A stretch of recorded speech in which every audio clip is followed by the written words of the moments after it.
तो हेडिंग क्या डाल रखे हो? एक्टिव मास हो गया। नेक्स्ट हेडिंग डालो, law of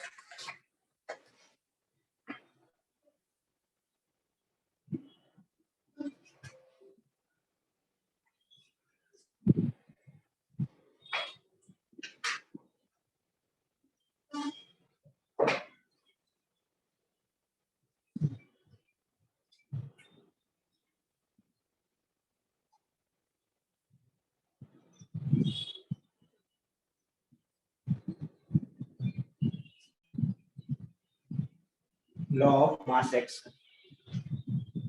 Next heading is law of mass action.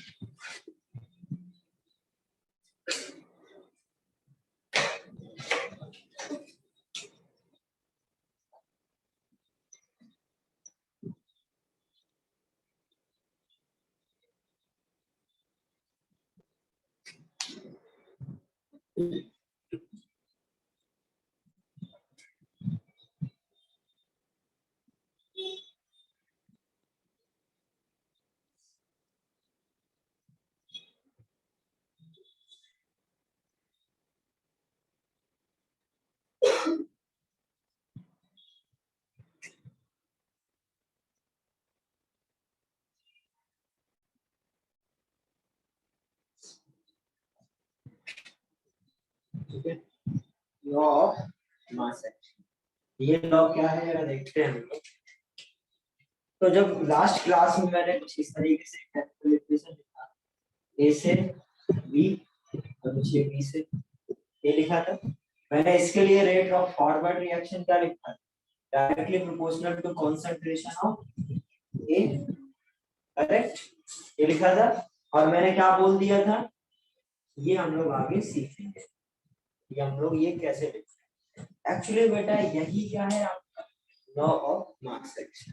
मतलब आपका जो बेटा रेट है किसी भी केमिकल रिएक्शन का जो रेट है वो उसकी बेटा किसी कंसंट्रेशन पे डिपेंड करेगा, और इसका जो पावर होगा वो आपका क्या होगा, सपोज ये Na, ठीक है। तो बेसिकली क्या कहने का मतलब है कि जो आपका किसी भी पर्टिकुलर केमिकल रिएक्शन का जो रेट है वो उसकी कंसंट्रेशन पर डिपेंड करेगा और उसके स्टोइकियोमेट्रिक कोएफिशिएंट। ऐसा समझ में, मतलब जो आपका रेट ऑफ केमिकल इक्वेशन है वो डायरेक्टली प्रोपोर्शनल होगा concentration of reactant to the power stoichiometric coefficient, ठीक है। सपोज आपका क्या है, इधर आपको दे रखा है बेटा 2a प्लस b से क्या हो रहा है c प्लस d फॉर्म होता है, ठीक है। सपोज ये है, तो अभी इसका आप रेट क्या लिखोगे, रेट डिपेंड करेगा बेटा रिएक्टेंट की कंसंट्रेशन, ठीक है। यदि एक कंसंट्रेशन एक रिएक्टेंट था तो ये लिख दिया, यदि बेटा एक से ज्यादा रिएक्टेंट है तो रेट क्या हो जाएगा, a इसका स्टोइकियोमेट्रिक कोएफिशिएंट कितना है स्क्वायर इनटू इसका स्टोइकियोमेट्रिक कोएफिशिएंट कितना है, ये क्या होगा इसका रेट, है समझ में। तो लॉ ऑफ मास एक्शन क्या बोलता है कि आपका जो रेट ऑफ केमिकल रिएक्शन होगा वो डिपेंड करेगा बेटा पर्टिकुलर रिएक्टेंट का एक्टिव मास, और हमें पता है एक्टिव मास को हम लोग कंसंट्रेशन के टर्म्स में, मोलैरिटी के टर्म्स में लिख सकते हैं या पार्शियल प्रेशर। तो इधर मैं किसके टर्म्स में लिख रहा हूँ, जस्ट सिंपल एक्टिव मास। आप इसको पार्शियल प्रेशर के टर्म्स में भी लिख सकते हो और मोलैरिटी के टर्म्स में। तो रेट क्या हो जाएगा इस पर्टिकुलर रिएक्शन का, ये आगे समझ में। यदि सपोज उसी को फॉरवर्ड बैकवर्ड कर सकते हो कि आर एफ हो जाएगा, ये आर बी क्या हो जाएगा, सी और डी पर डिपेंड करेगा, इस तरीके से। तो आगे क्या समझ में सभी को, तो लिखो जरा law of mass action.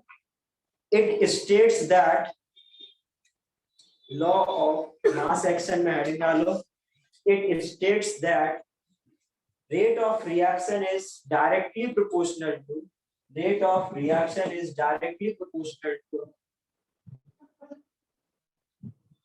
active mass of reactant active mass of reactant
कहां तक लिख लिया था आप लोगों ने?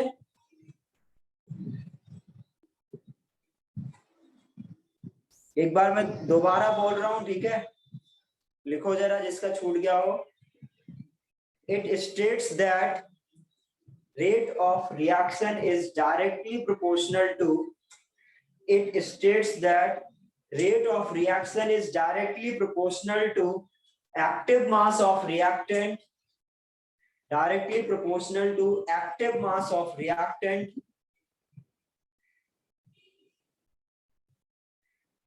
raised to the power equal to stoichiometric coefficient of a balanced chemical equation. ठीक है, इसको नोट कर लो किस तरीके से आप लिखोगे। ये रेट पावर है, इसका मतलब आपने क्या करा, इस पर्टिकुलर केमिकल रिएक्शन का जो रेट होगा वो डायरेक्टली प्रोपोर्शनल होगा इसका स्टोइकियोमेट्रिक, इसका एक्टिव मास और उसकी पावर क्या होगी, उसका स्टोइकियोमेट्रिक कोएफिशिएंट। इस तरीके से तो इसका रेट क्या लिखोगे, ये तो सिंपल मैं इधर क्या लिख सकता हूँ, rate is directly proportional to, rate is directly proportional to active mass of reactant to the power stoichiometric coefficient, ठीक है?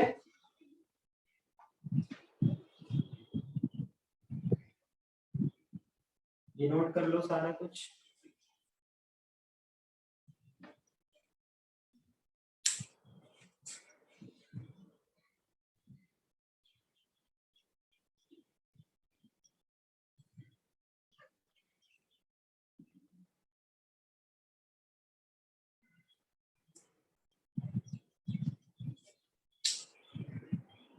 देन ये नेक्स्ट हेडिंग डालो, application of law of mass action, application of law of mass action.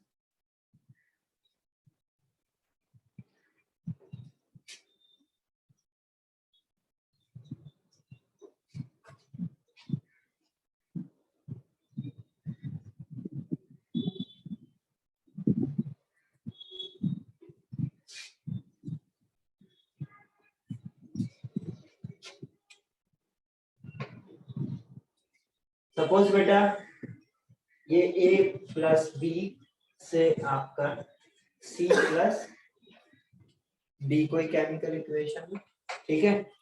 इसका हम लोग rate of forward reaction क्या लिख सकते हैं, KF into A into B, correct?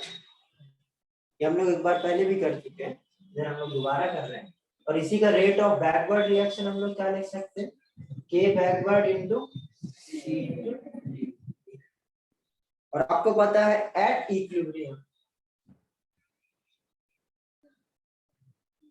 क्या आ जाता है, rate of forward is equal to rate of backward. तो क्या हो जाएगा ये, KF A into B is equal to KB into, ठीक है?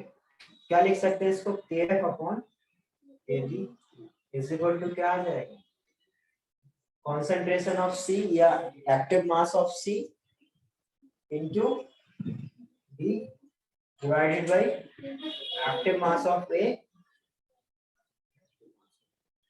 और ये Kf क्या होता है, ये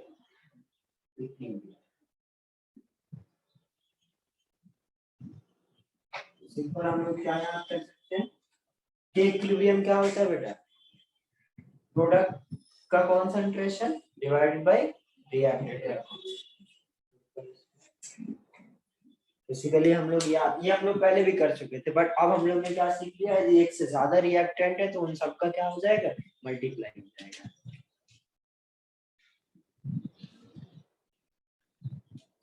तो लिख लेना K इक्विलिब्रियम।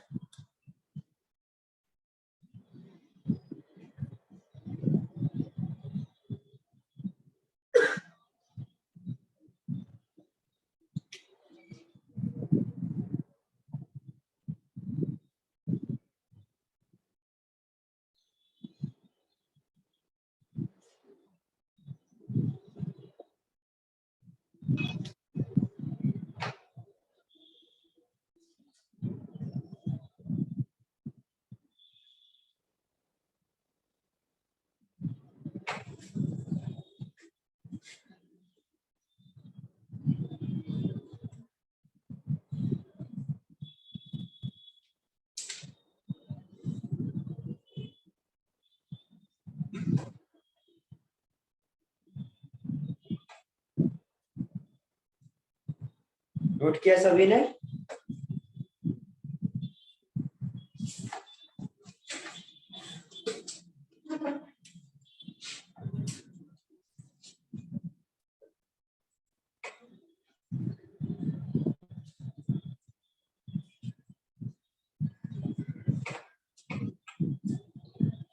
हो गया ये? लिखा सभी ने?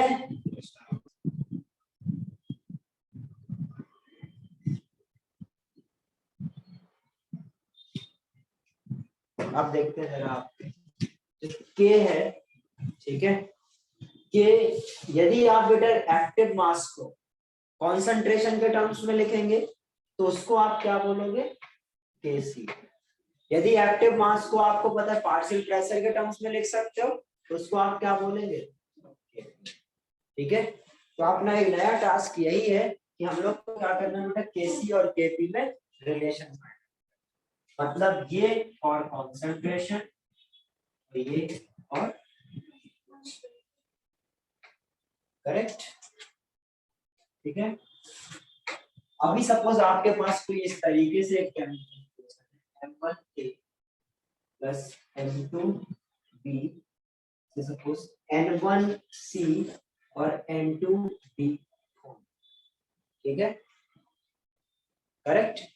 ये अब इसके लिए हम लोग Kc क्या लिखेंगे, बोलो जरा क्या लिख सकते हैं Kc, C into D, product के ऊपर आता है C इंटू डी, और इनका पावर अभी उसमें क्या था, स्टोइकियोमेट्रिक कोएफिशिएंट 1 थे, बट अभी क्या आ जाएगा, इसका पावर n1 और इसका पावर n2। इसको क्या लिख देंगे, a to the power m1, इधर b to the power n2, correct. ये क्या हो गया आपका, Kc हो गया। यदि मेरे को Kp लिखना हो तो क्या लिखूंगा, Kp क्या हो जाएगा, partial pressure of C to the power n1 partial pressure of D to the power n2 divided by partial pressure of A to the power m1 और partial pressure B to the power m2, ठीक है।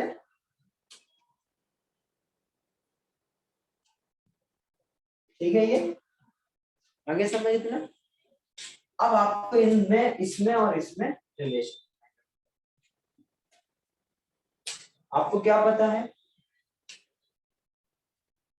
Pv is equal to nRT, ठीक है, Pv is equal to nRT, Pv is equal to n upon V RT, n by V क्या होता है, moles of solute divided by volume, क्या होता है, एक्टिव मास या कॉन्सेंट्रेशन, कॉन्सेंट्रेशन बोल रहे हैं, एक्टिव मास को हम लोग कॉन्सेंट्रेशन के टर्म्स में लिखते हैं।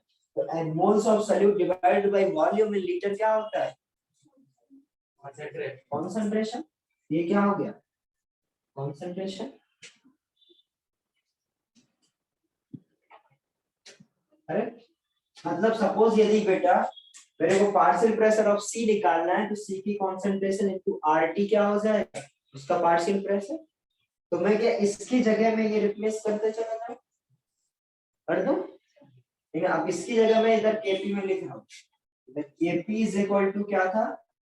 PC to the power n1 PD to power n2 divided by PA to the power n1 और इधर P to the power correct. इधर केपी इज इक्वल टू क्या हो जाएगा? कॉन्सेंट्रेशन ऑफ, बेसिकली कॉन्सेंट्रेशन देखो इसके अंदर जो मैं लिखता हूँ इसके अंदर कॉन्सेंट्रेशन ऑफ सी। अभी मैं क्या लिखना है? Concentration of C. तो मैं ऐसे लिख दूं concentration of C RT to the power n1 C RT क्या होगा? PC correct. पीडी क्या हो जाएगा? D concentration of D RT to the power m2। बोलो ये क्या हो जाएगा? Divided by a to the power a r to the power m1 और इधर b r to the power correct. अब बेटा कॉमन क्या है? rt rt rt rt सबको कॉमन है। ये मल्टीप्लाई में है पावर, यदि दो नंबर को यदि मल्टीप्लाई करो तो उनकी पावर क्या हो जाती है? ऐड हो जाती है। ठीक है, इतना नोट करो। इधर लिख दो, इधर लिख सकता हूं, तो देख मेरे साथ। इधर क्या हो जाएगा? केपी। इधर के बाद ठीक है, इधर से मैंने कहां से शुरू करा था? इधर से पहले, इधर के बाद पहले ये फिर ये। ठीक है, अभी क्या केपी को मैं क्या लिख सकता हूँ? आरटी आरटी आरटी कॉमन ले लूं, मल्टीप्लाई होता है तो पावर ऐड हो जाती है और डिवाइड होता है तो पावर सब्ट्रैक्ट हो जाती है। इसको मैं क्या लिख सकता हूँ? इसको ऐसे लिख सकता हूँ C to the power n1 D to the power n2 RT RT का पावर क्या हो जाएगा? n1 plus n2 correct. और इधर क्या है? ये बाहर आ जाएगा a to the power m1 और b to the power m2 और इधर r to the power m1 plus m2। इसको क्या लिख सकता हूँ? kp। ये क्या बन गया बेटा? kc। kc लग रहा है? क्या होगा? kc is equal to r2 to the power n1 plus n2 minus m1। ये आ गया आपका kp और kc है। वही हमें फाइंड आउट करना था। डाल सकते हो आप रिलेशन बिटवीन kp है। ठीक है, इसको और क्या लिख सकते हैं? चीज और देखो, इसको शॉर्ट में हम लोग क्या लिखते हैं? kp इधर अभी लिख देखो, पहले लिखना बाद में rt पावर डेल्टा mg। ये बेटा सारे क्या है? गैस। ठीक है, क्या है? गैस। तभी बेटा उनके पार्शियल प्रेशर लिख पाओगे। ये गैस नहीं होते तो क्या ये पार्शियल प्रेशर लिख पाते हैं? P इक्वल टू nRT लगा पाते हैं? नहीं, ये सारे क्या है? गैसेस है। तो ये किसके लिए है? इसको क्या लिखा बेटा? डेल्टा mg, मतलब डेल्टा n मतलब moles of gas. Delta mg का मतलब क्या रहेगा? हमेशा n1 plus n2 minus n1 plus, मतलब रिएक्टेंट के सॉरी प्रोडक्ट के मोल्स, प्रोडक्ट माइनस ये क्या आ गया? अब ठीक है, अभी ये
क्या केपी और केसी में रिलेशन समझ में?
ऐसा समझ में प्रॉब्लम हो रही है तो पूछ लो। ठीक है, कुछ भी समझ में ना आ रहा हो देख।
गया अपडेट है सभी का?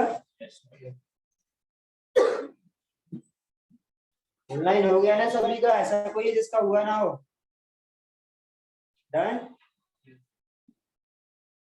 Yes sir.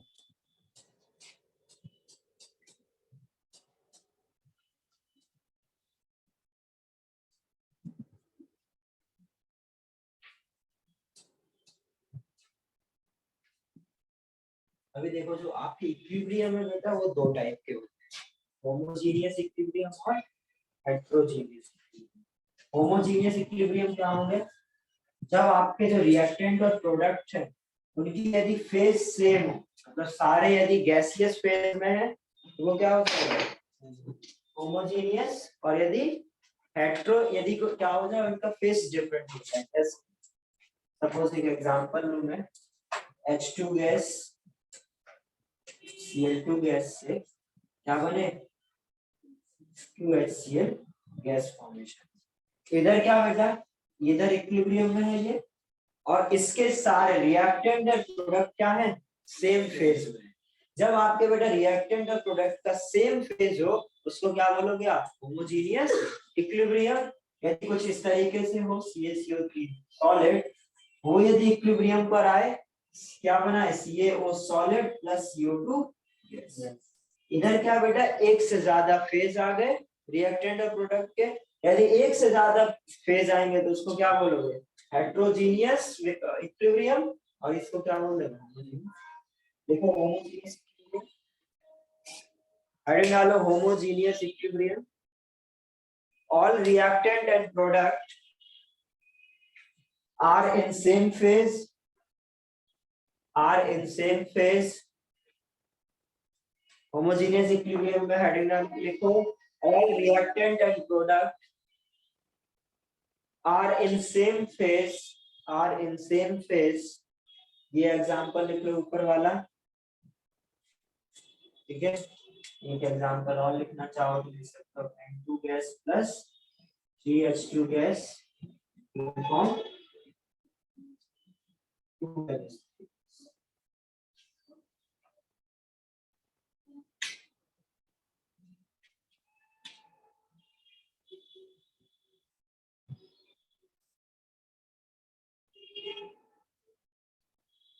नेक्स्ट हेडिंग डालो ये लिखने के बाद हेटेरोजीनियस इक्विलिब्रियम, हेटेरोजीनियस इक्विलिब्रियम।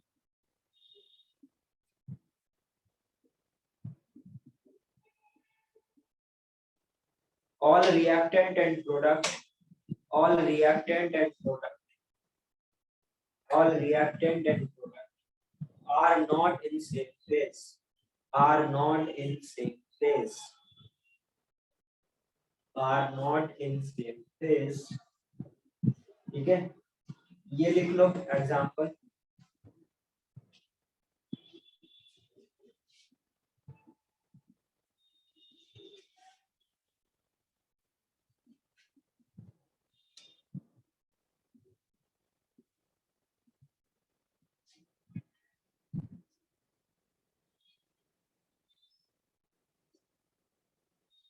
ठीक है, सपोज आपको मैं एग्जांपल दूं, H2 gas plus I2 gas से बन रहा है आपका 2HI गैस। ठीक है? इसमें क्या करो बेटा? Kc और Kp की वैल्यू लिखो, और Kp और Kc में रिलेशन अब क्या है?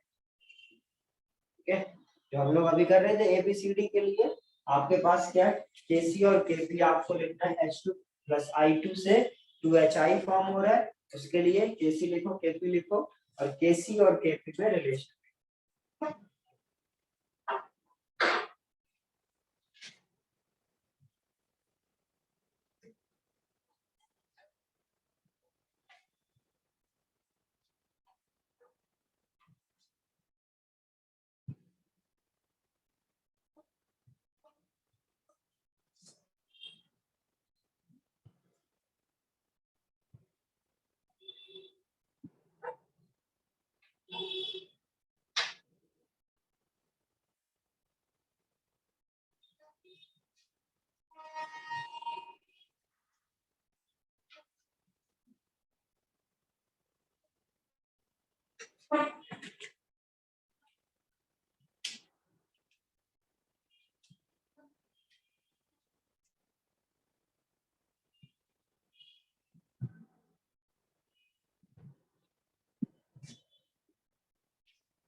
इसके लिए केसी की वैल्यू लिखो, केपी की वैल्यू लिखो और इनमें रिलेशन फाइंड आउट।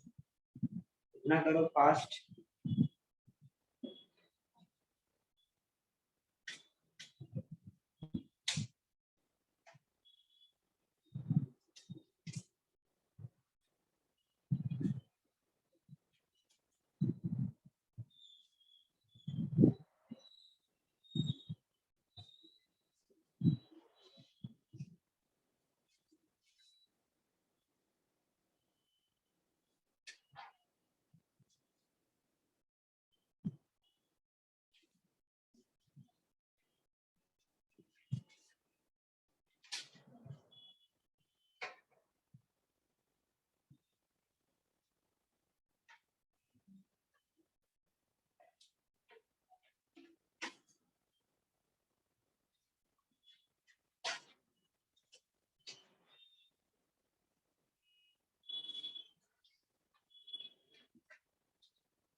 लिखा क्या? इतना समय क्यों लग रहा है? केसी क्या लिखेंगे देखो, इधर देखो, आप कोई लिखेगा नीचे, इधर देखो, इतना टाइम लगना ही नहीं चाहिए। पूरा डेरिवेशन थोड़ी करना था, अब तो अपने पास फॉर्मूला है ना। केसी क्या लिखेंगे डायरेक्ट, प्रोडक्ट का कॉन्सेंट्रेशन क्या है, एच आई, और इसका स्क्वायर हो जाएगा, और ये क्या हो जाएगा, concentration of H2 into concentration of I. कितना सेकंड लगे, 15-20 सेकंड। उनको 1 मिनट से 2 मिनट कहीं जितने टाइम के लिए। इधर क्या हो जाएगा, ये partial pressure of H I का square divided by partial pressure of H2 और पार्शियल प्रेशर ऑफ, और केपी और केसी में यदि रिलेशन फाइंड आउट करना है तो क्या सिखाया है, KP is equal to KC to the power RT delta NG. Delta NG क्या होता है, sum of all coefficient of product, जो कि क्या है डेल्टा एनजी की value 2 minus sum of all reactant, कितना हो जाएगा 0। इसका पावर क्या आ गया 0। इसका मतलब केपी इज इक्वल टू, ये रिलेशन इतना ही फाइंड आउट करना था आपको। आगे समझ। इसके लिए करो आप केपी और केसी में सिर्फ रिलेशन फाइंड आउट। ठीक है, आपको अब ये भी लिखने की जरूरत नहीं, ये लिखना सीख गए। ठीक है, तो आप बार बार ये नहीं लिखेंगे, आप क्या करो केपी एंड केसी में रिलेशन फाइंड आउट करो।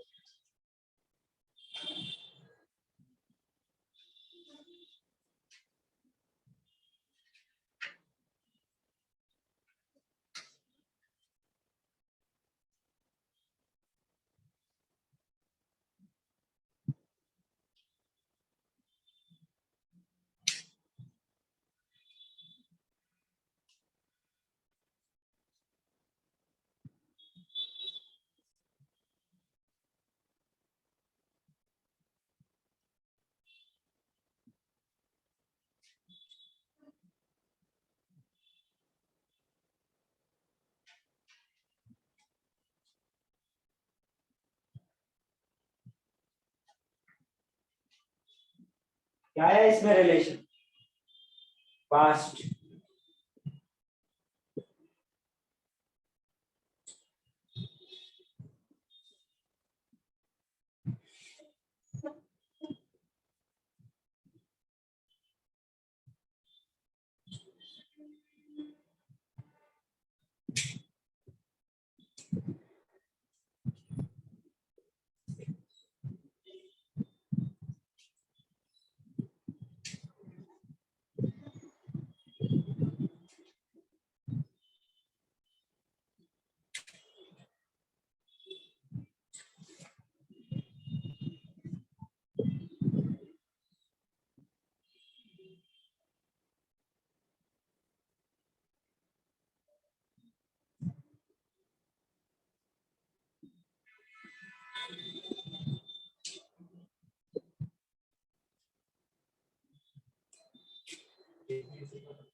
स्क्वायर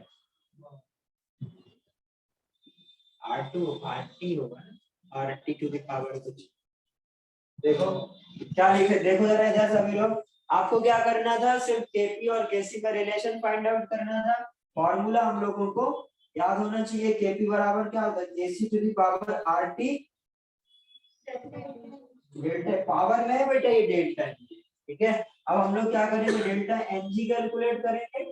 डेल्टा एनजी क्या हो जाएगा, सम ऑफ ऑल प्रोडक्ट एक ही है तो वो क्या हो जाएगा 2 minus sum of all reactant क्या हो जाएगा -2 आ जाएगा। तो क्या हो जाएगा, Kp is equal to Kc into Rp का पावर -2, ये रिलेशन बस आगे समझ।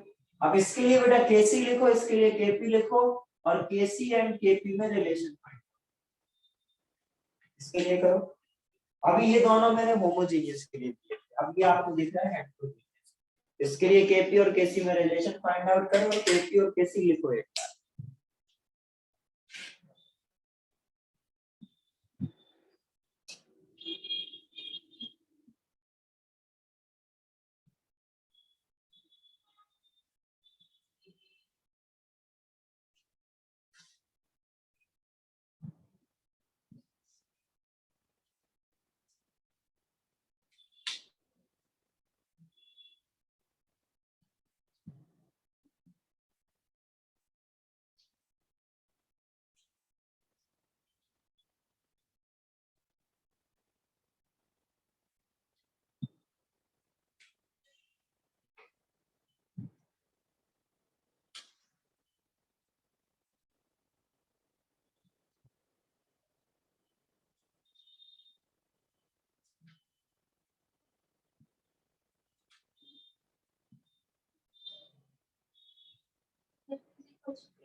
Kp इक्वल टू Kc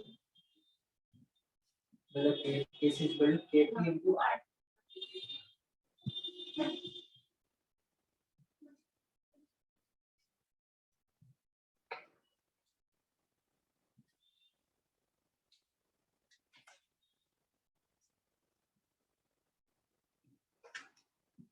हुआ हुआ बेटा हुआ। देखो जरा अभी इधर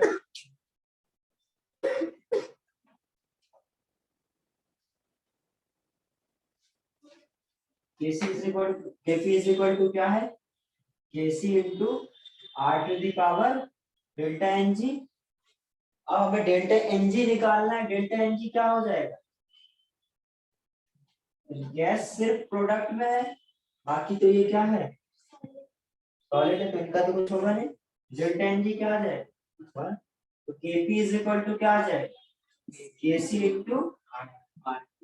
ये रिलेशन मैंने बोला Kc लिखने को एक बार, Kc क्या हो जाएगा, कॉन्सेंट्रेशन ऑफ CO2।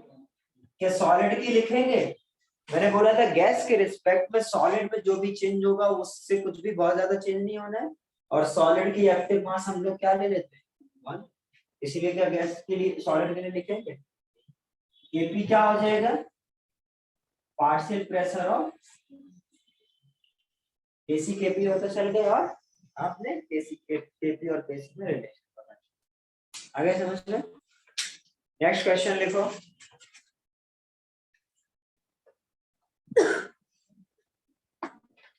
अच्छा रुको, इससे पहले एक और ये लिखो,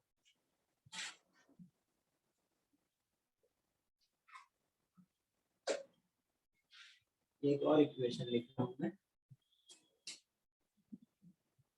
Kg2O solid plus 2HNO3 plus 2HNO3 aqueous, okay, से 2 Kg एक्वस प्लस H2, ठीक है। इसमें आपको बेटा Kc लिखो, Kp लिखो, और Kc और Kp में रिलेशन,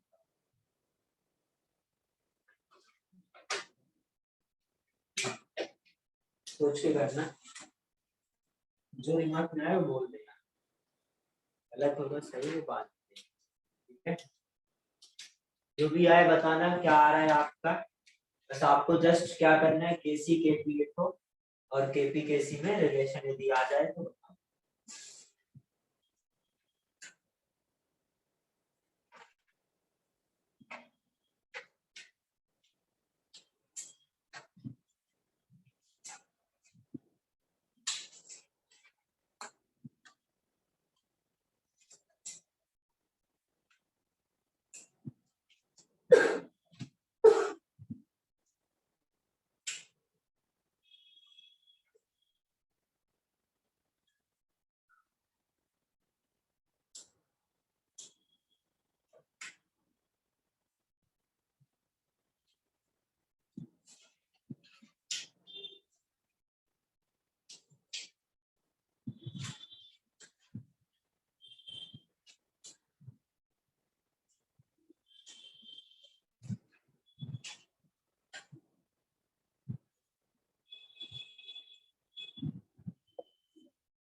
आ गया क्या,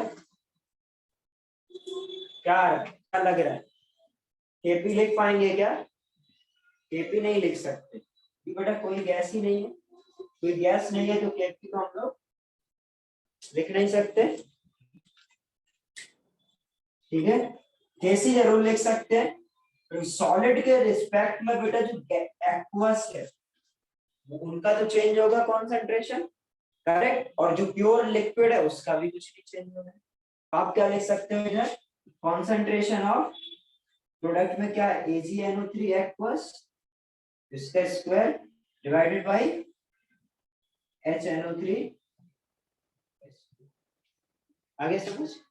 जो आपके जो सॉलिड है, प्योर सॉलिड प्योर लिक्विड, इनका कॉन्सेंट्रेशन में बहुत ज्यादा चेंज नहीं होगा, तो इनके एक्टिव मास हम लोग क्या ले लेंगे 1, और इसको क्या होगा, इसके रिस्पेक्ट में ये तो कांस्टेंट हो गए बट ये चेंज, आगे समझ में।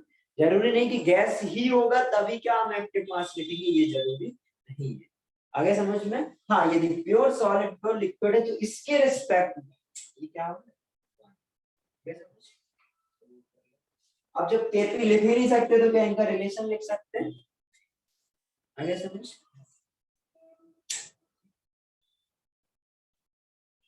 क्वेश्चन लिखो, नेक्स्ट क्वेश्चन लिखो, सपोज ये इक्वेशन है आपके पास,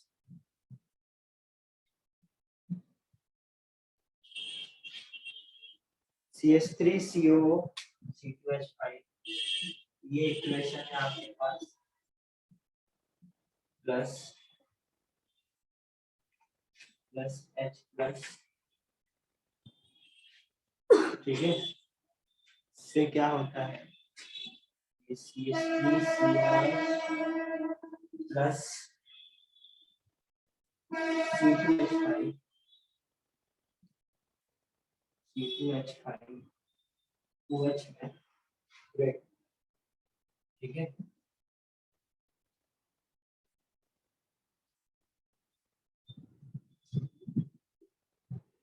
ये हो गया, लिखिए, इसके आगे लिखो for the given reaction, for the given reaction, rate constant for forward reaction,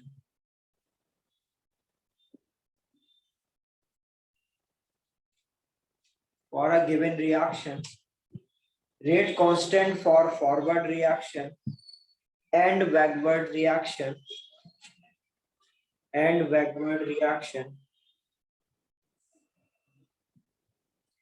is 2 into 10 to the power minus 2 and 4 into 4 to the 10 to the power minus 4.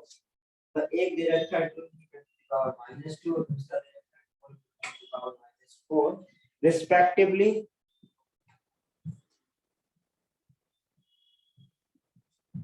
Then find out equilibrium constant.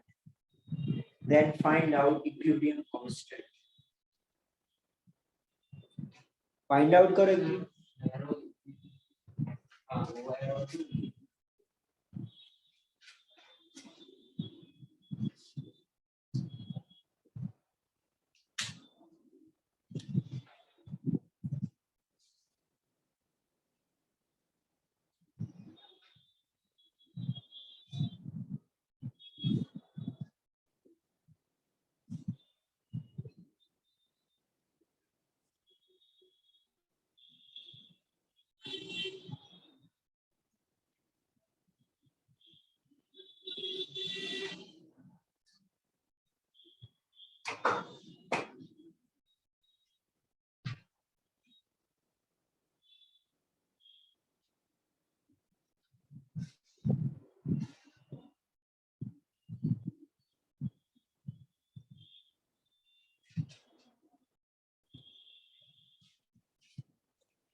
आ गया. Equilibrium constant क्या होता है? kf upon kb और आपको forward का constant दे रखा है और बैकवर्ड का कांस्टेंट दे रखा है. ये क्या दे रखा है? फॉरवर्ड का कांस्टेंट. ये क्या दे रखा है? बैकवर्ड का कांस्टेंट. और इक्विलिब्रियम कांस्टेंट मैंने क्या बताया? kf upon kb. तो जस्ट क्या करोगे? 2 into 10 to the power minus 2 divided by 4 into 10 to the power minus 4 कितना आ जाएगा? ये 1/2 तो ये 0.5 into 10 to the power 2. ये ऊपर जाएगा +4 +4 -2. आगे समझ में? बेसिकली ये कितना है? 50. ठीक है. 10 to the power 200 100 into 0.5 50. आगे समझ? नेक्स्ट क्वेश्चन लिखो. नेक्स्ट क्वेश्चन है, हो गया ये N2 gas plus 3H2 gas, N2 gas plus 3H2 gas form 2 ammonia gas. If equilibrium concentration of N2H2 and ammonia, if equilibrium concentration of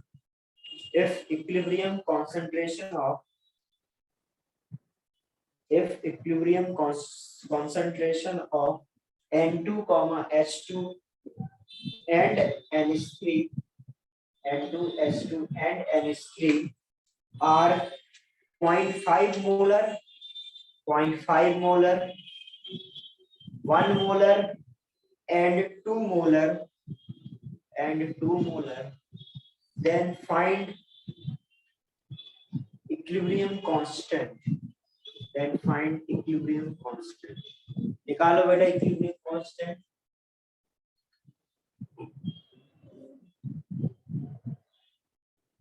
क्या question है? किसी का छूट गया हो तो रिपीट कर दो. बोलो.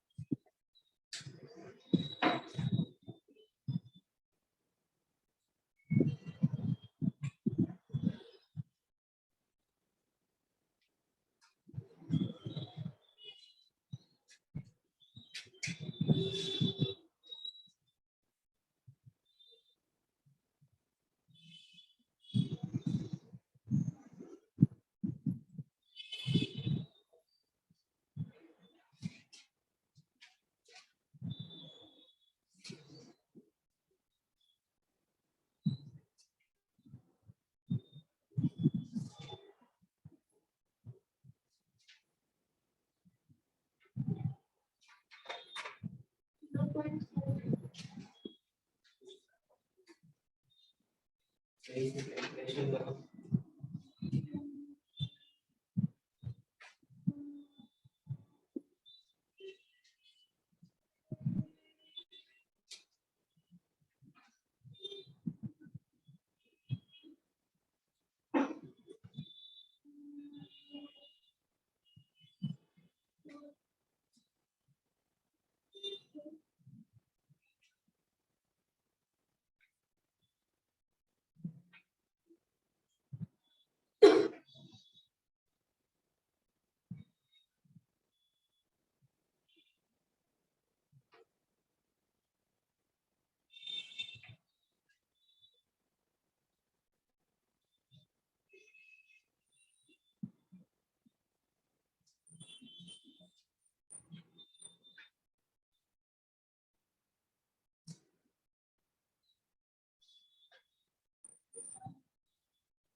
आगे आगे सभी का 8 ऑनलाइन आया, किसी का 8?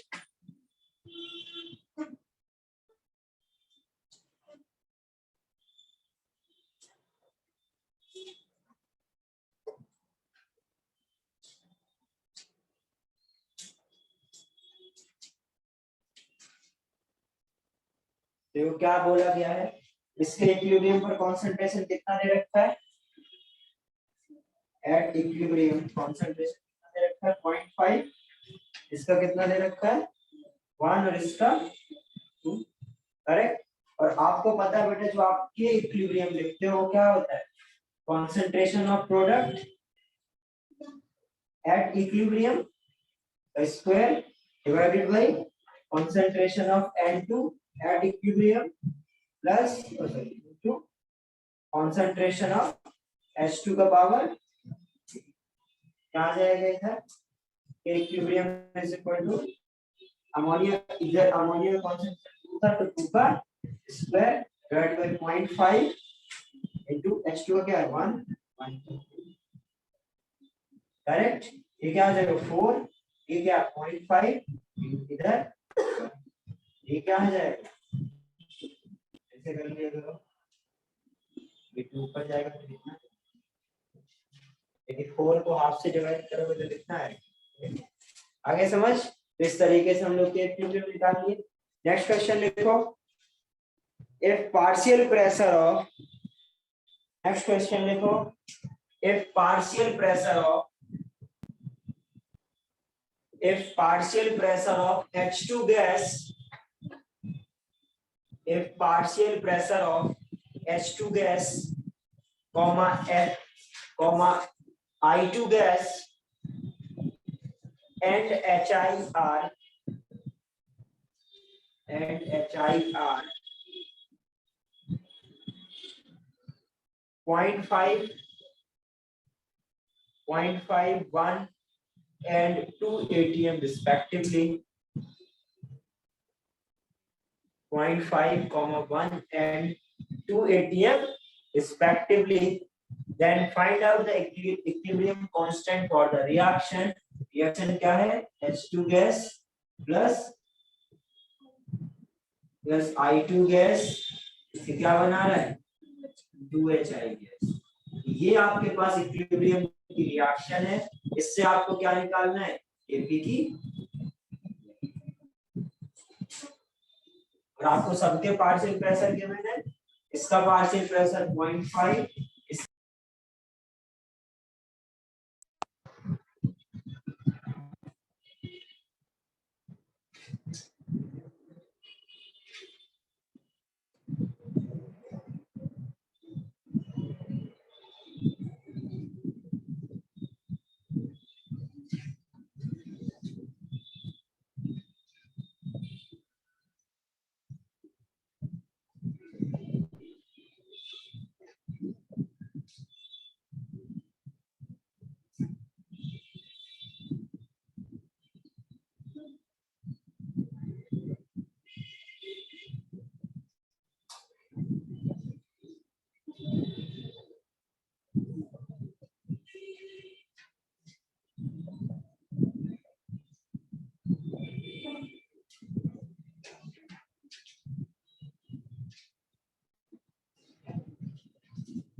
8 आया, आ गया 8। चलो देखो जरा,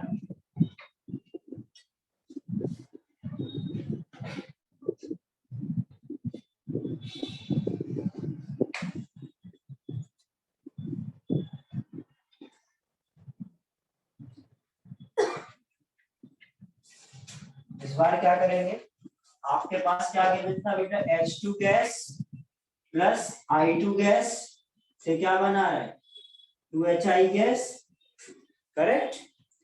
अभी इसके एट इक्विलिब्रियम, जरूरी क्या है बेटा, जो गिवन है इक्विलिब्रियम पर होना चाहिए। और अब जब लोग और आगे ये पढ़ेंगे तो हमारे पास इक्विलिब्रियम पर कोई नहीं देगा, हमें क्या देगा, इनिशियली देगा, फिर हमें फाइंड आउट करना पड़ेगा इक्विलिब्रियम पर, फिर हम लोग ये फार्मूला लगाएंगे केपी, करेक्ट।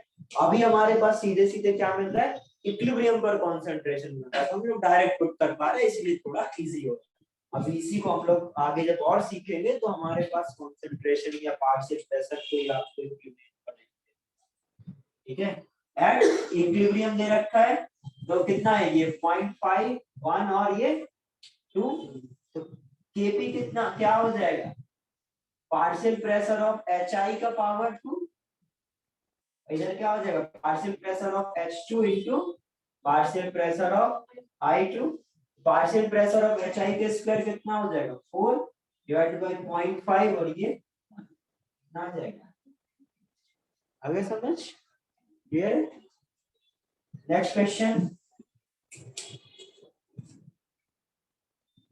नेक्स्ट क्वेश्चन है आपके लिए, for which reaction Kp is not equal to Kc, for which reaction Kp is not equal to Kc, ठीक है। ये आपको पता करना है। सपोज आपके पास ऑप्शन है N2 gas plus O2 gas से क्या बन रहा है, 2NO गैस। दूसरा ऑप्शन है आपके पास कार्बन सॉलिड प्लस O2 से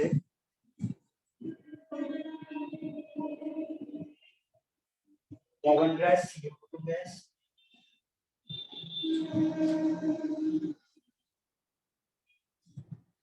कार्बन सॉलिड से यदि हाफ O2 बन रहा है, हाफ O2 गैस कंबाइन करके क्या बना रहा है, CO गैस बना रहा है, ठीक है। और फोर्थ ऑप्शन है, सपोज आपके पास ऑप्शन है CO2 गैस से NO2 गैस कंबाइन करके क्या बना रहा है, SO3 प्लस NO गैस, ठीक है। इसमें आपको पता करना है कौन कौन से ऑप्शन है जिसके लिए Kp और Kc बराबर नहीं है, फाइंड आउट करो ये।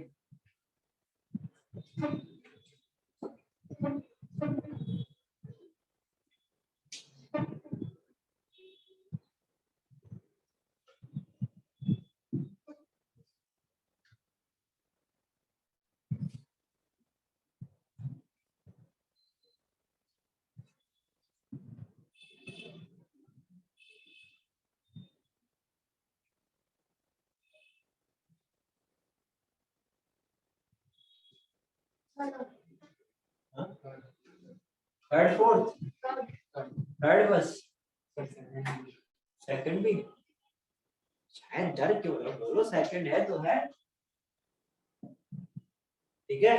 सेकंड थर्ड दोनों, क्यों, देखो जरा, इसमें क्या यही एक गैस है, यही एक गैस है, तो आपको क्या करना है बेटा, Kp और Kc बराबर कब आते हैं, जब R2 की पावर डेल्टा Ng क्या हो, डेल्टा Ng क्या हो, 0 हो।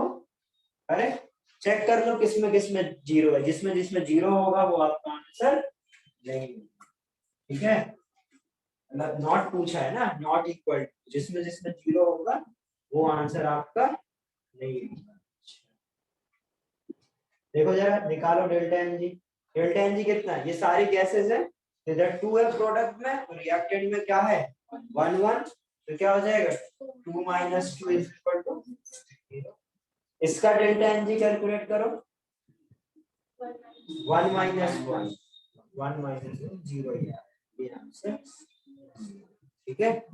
और यदि इधर क्या हो जाएगा डेल्टा एन जी 1 माइनस, तो ये नॉट इक्वल टू 0 आ रहा है, तो मतलब ये आंसर तो इधर देखो, इधर क्या है 1 प्लस 1 2 और 1 प्लस 1 2, कितना आ जाएगा डेल्टा एन जी 2 माइनस 2।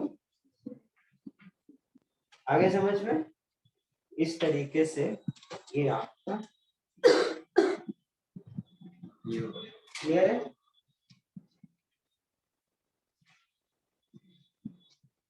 देखो जरा next question, for reaction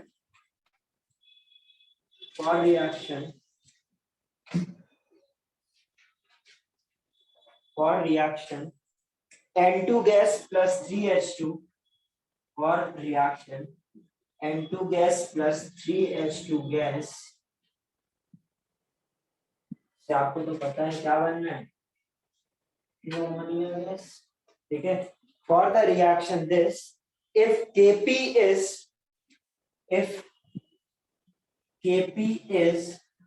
Kp कितना गिवन है आपको 2 into 10 to the power 5 ATM inverse,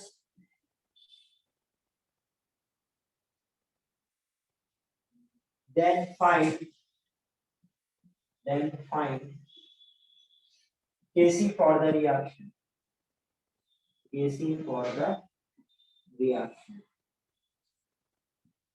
at 300 Kelvin। इसको करो,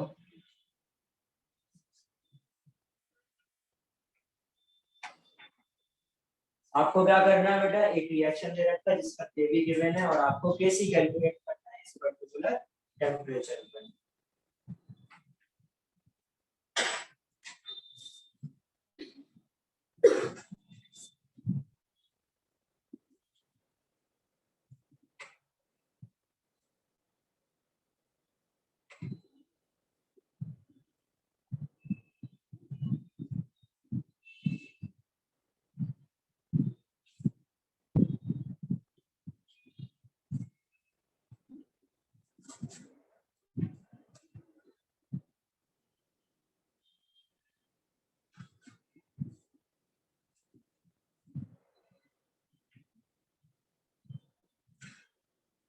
सारे लोग महाराष्ट्र बोर्ड से ही,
नहीं हो रहा है क्या, कैलकुलेशन ही करनी है, फॉर्मूला यूज करना है, करो जल्दी।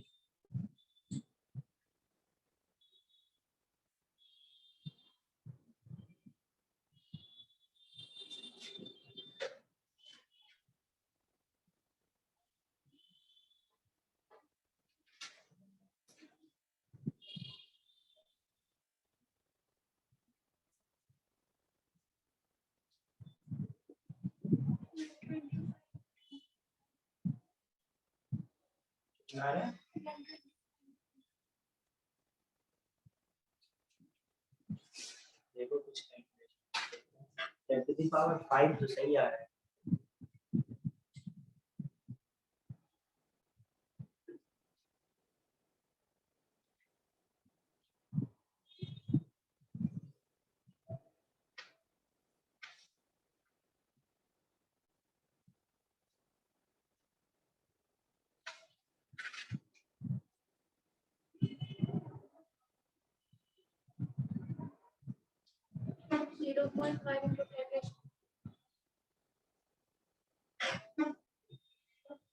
इक्वेशन नहीं हो रहा तुम लोगों से, मैथ्स की थोड़ा प्रैक्टिस करो।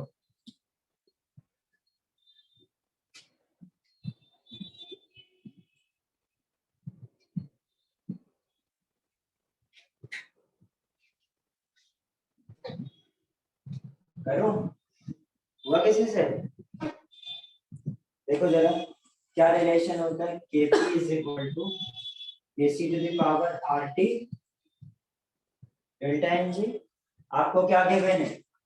Kp गिवन है, Kp is 2 into 10 to the power 5 given है।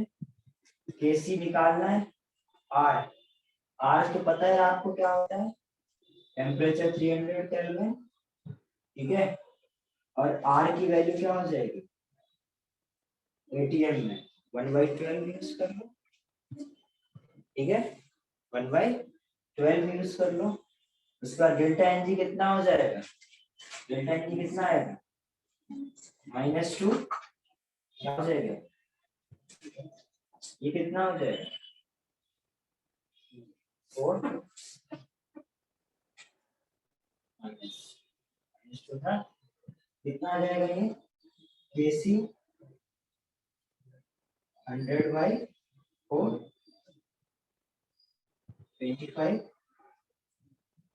25 क्या हो जाएगा 25 1/625, ठीक है। और इसको क्या लिख सकते हैं 2 into 10 to the power, क्या आ जाएगा 2 into 625 into 10 to the power 5, क्या आ गया एसी कितना हो गया 5 +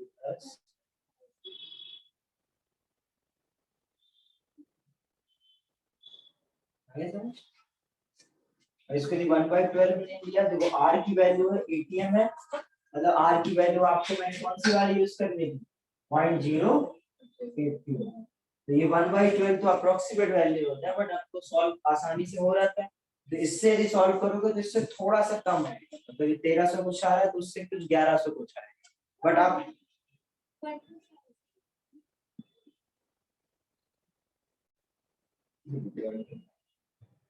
ठीक है। तो जो अपना आंसर आएगा एग्जैक्टली सॉल्व करोगे 0.0812 लेके तो कुछ 1100 कुछ आएगा, तो इतना सा चेंज आता है, इतने में बहुत ज्यादा फर्क नहीं पड़ता, ठीक है। इतना आप अप्रोक्सीमेशन कर सकते हो क्योंकि आसानी से सॉल्व हो गया। क्लियर है डन। चलो अभी थोड़े आगे लिख लिया सभी ने इसको, देखो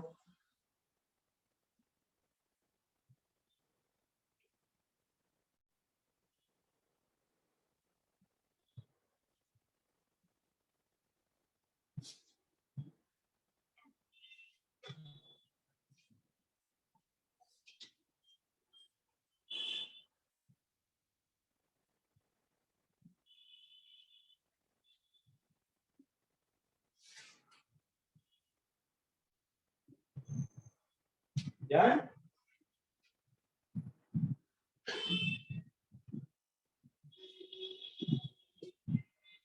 अभी डालो स्पेशल केस,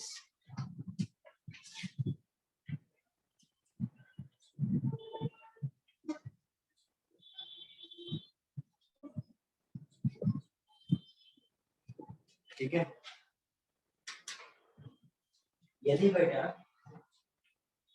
स्पेशल केस में पहला केस की बात करें, केस नंबर 1, यदि सपोज टेम्परेचर की वैल्यू 1/r के इक्वल है, if temperature is equal to 1/r, फिर बेटा आप कुछ भी चेंज करते रहो, Kp इज इक्वल टू क्या होता है, Kc into R to the power delta H। और यदि बेटा टेम्परेचर आपका 1/r के इक्वल है तो डेल्टा एन जी की वैल्यू कुछ भी बनी रहे, क्या आएगा, Kp बराबर Kc। क्योंकि ये क्या हो जाएगा, आप टेम्परेचर जब 1/r लिख दूंगा, करेक्ट, r से r कैंसिल, और 1 टू द पावर कुछ भी होता है वो क्या होता है, की पावर कुछ भी हो 1 ही होगा हमेशा, तो क्या निकल के आ जाएगा, Kp। क्लियर है। हमेशा याद रखना बेटा, जब आपका टेम्परेचर 1/r है तो हमेशा क्या होगा, Kp।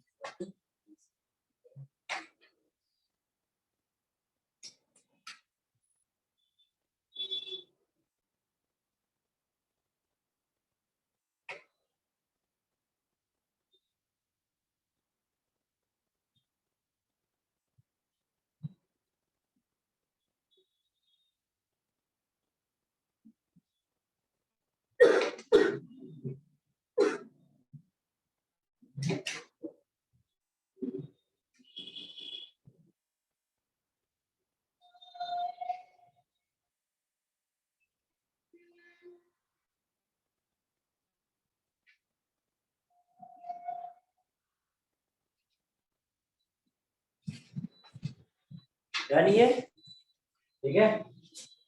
सपोज केस 2 देखो,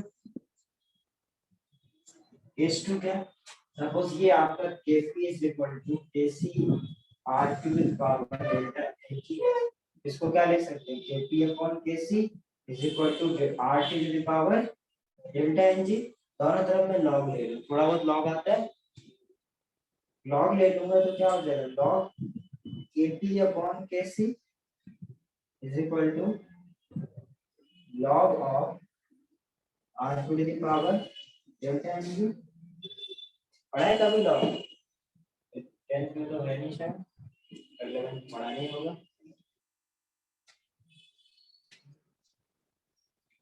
बट मैथ बोली फिजिक्स में नहीं सिखाया है, बेसिक मैथ्स में सिखाया है।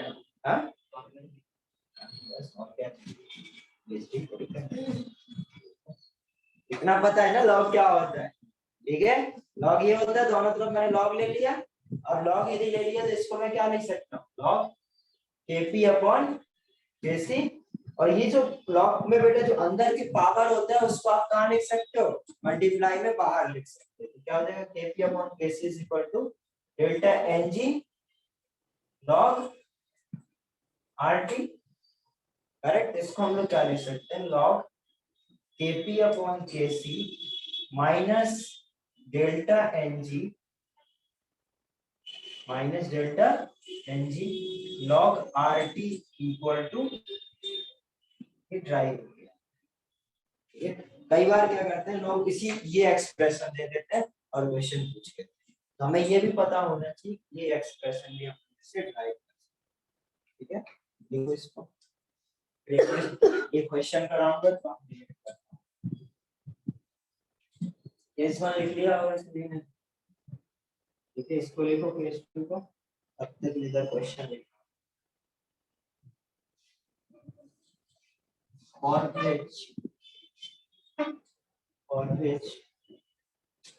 which of the following reaction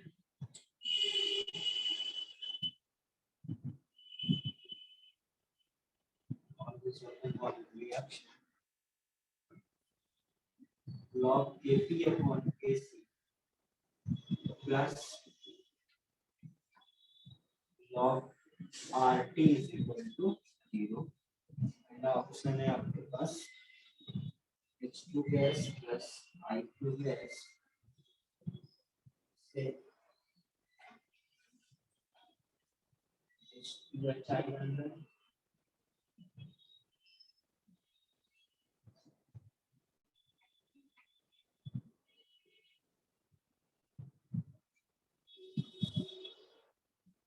gas से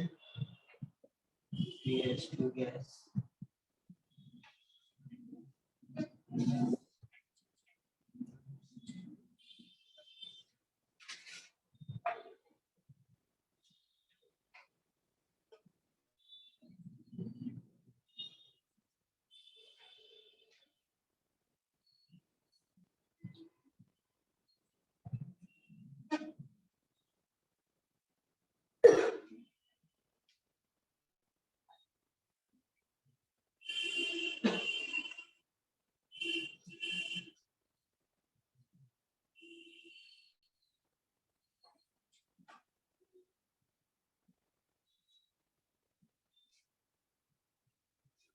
ये क्वेश्चन आपको करना है।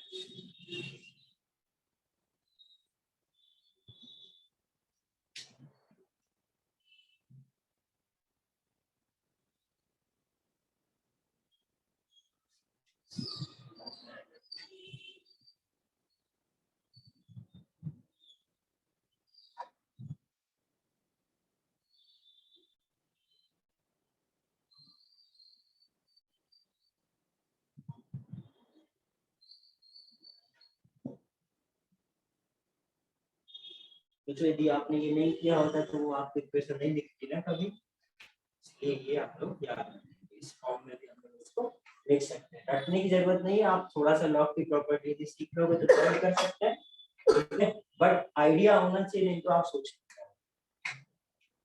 करो।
उन दोनों इक्वेशन को पहले कंपेयर करो। एक्चुअली वैसी होनी चाहिए, बट अपने पास गिवन क्या है ये, तो इधर से हम दोनों को देखेंगे तो डेल्टा एन टी की वैल्यू पता चल जाएगी, करेक्ट। फिर इनमें से चेक करो किसके लिए वो डेल्टा एन की वैल्यू आएगी। समझ में आया क्या करना होगा? इन दोनों को आपको क्या करना है, चेक करो। ये एक्चुअली में ये होता है, आपको गिवन ये है, ये दोनों सिमिलर होनी चाहिए, सेम होनी चाहिए। इन दोनों को आपस में कंपेयर करोगे तो KP बाई KC है, KP बाई KC है, log RT है, log RT, डेल्टा NG की जगह क्या रखना है -1, तो -1 की वैल्यू इधर पुट करोगे तब इधर प्लस हो जाएगा, करेक्ट। तो बेसिकली इधर से हम इन दोनों को यदि कंपेयर करेंगे तो डेल्टा एन की वैल्यू क्या आ जाएगी, -1। अब आप ऑप्शन चेक कर लो किससे -1 आ रहा है, हाँ? क्या आ जाएगा, आ गया। इससे क्या 1 -2 -1, इसके लिए डेल्टा एन भी कितना है -1, इसके लिए कितना आ जाएगा 2 -2 डेल्टा एन जी 0, इसके लिए क्या आ जाएगा -2, इसके लिए क्या आ जाएगा, आगे समझ। तो इन दोनों को क्या करोगे आप, कंपेयर करोगे, डेल्टा एन जी की वैल्यू निकालोगे, ऑप्शन देखोगे डेल्टा एन जी की वैल्यू किसके लिए, करेक्ट। नोट कर लो ये कैसे सॉल्व करना है।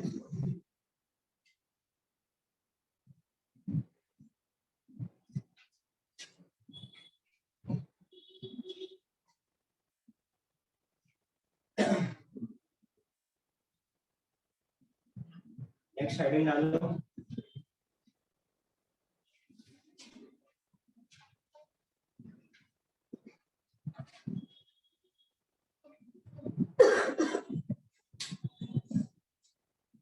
factors affecting, next heading डालो, factors affecting equilibrium constant, factors affecting equilibrium constant। पहला फैक्टर लिखो उसमें रिप्रेजेंटेशन, पहली हेडिंग डालो, सब हेडिंग रिप्रेजेंटेशन, रफ कर दूंगे सब।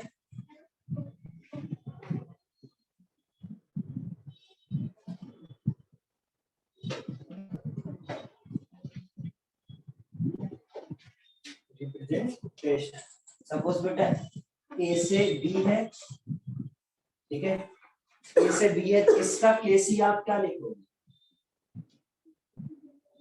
बी बाई ए, ठीक है। सपोज आपको बेटा मैं बोलूं इस रिएक्शन को उल्टा रिवर्स मतलब B2 है, इसका केसी डैश क्या लिखोगे, बी बाई बी। क्या आप इन दोनों में रिलेशन निकाल सकते हैं, क्या आ जाएगा, केसी डैश इज इक्वल टू 1 इधर से हमने क्या सीखा, यदि हम रिएक्शन को उल्टा करेंगे तो हमारा k की वैल्यू भी क्या हो जाएगी 1 अपॉन k हो जाएगी। क्या सीखा, यदि कोई केमिकल इक्वेशन को आप क्या करोगे रिवर्स करोगे तो आपका क्या हो जाएगा बेटा, ये इक्विलिब्रियम की जो कांस्टेंट की वैल्यू है वो भी क्या हो जाएगी 1 अपॉन, नोट करो इसको।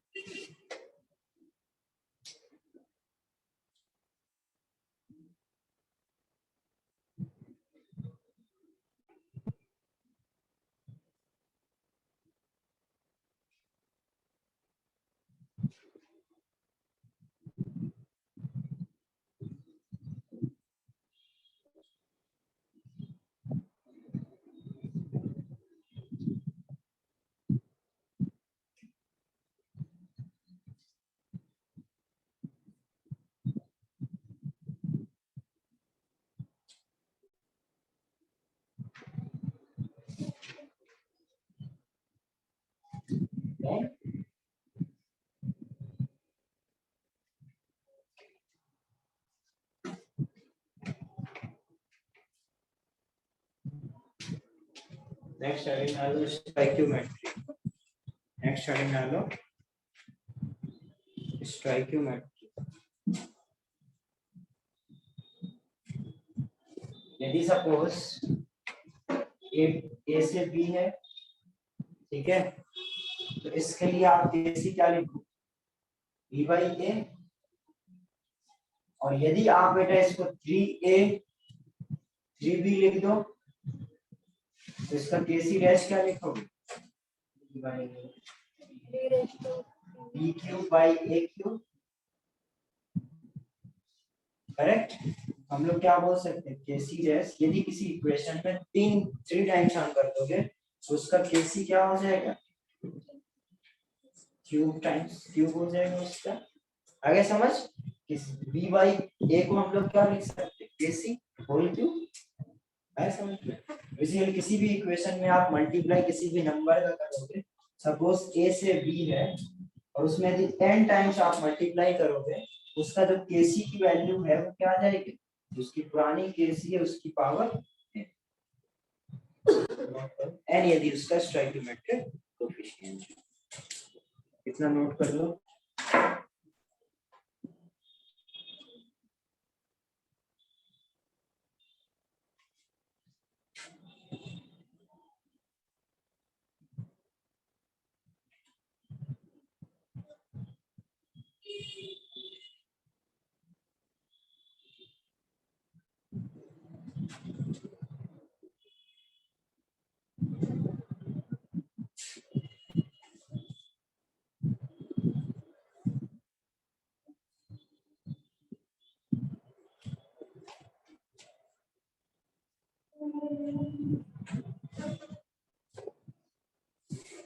डन, इसके आगे हम लोग नेक्स्ट क्लास में, जिसका ये हो गया वो लीव कर सकता है।